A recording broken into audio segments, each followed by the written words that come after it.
விழுப்புரம் புதிய பேருந்து நிலையத்தில் 1,60,00,000 ரூபாய் ஹவாலா பணம் பறிமுதல் செய்யப்பட்டதால் பரபரப்பு ஏற்பட்டுள்ளது.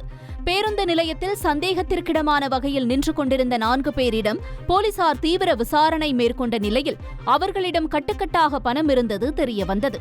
அவர்களிடமிருந்து 1,60,00,000 ரூபாய் பணத்தை போலீசார் பறிமுதல் செய்தனர். மேலும் சென்னையிலிருந்து திருச்சிக்கு பணத்தை கொண்டு செல்வதாகவும், ஆனால் யாரிடம் பணம் செல்லும் என்பது தெரியாது என்றும் அவர்கள் தெரிவித்துள்ளனர். தொடர்ந்து 4 பேரிடமும் போலீசார் தீவிரமாக விசாரித்து வருகின்றனர். மலேசியாவிலிருந்து கடத்தி வரப்பட்ட 1 கிலோ தங்கம் திருச்சி விமான நிலையத்தில் பறிமுதல் செய்யப்பட்டது.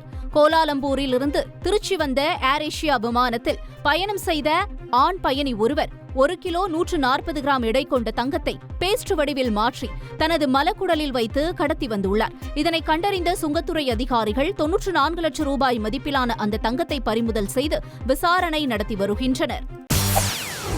செய்திகளை உடனுக்குடன் தெரிந்து கொள்ள உடனே சப்ஸ்கிரைப் பண்ணுங்க.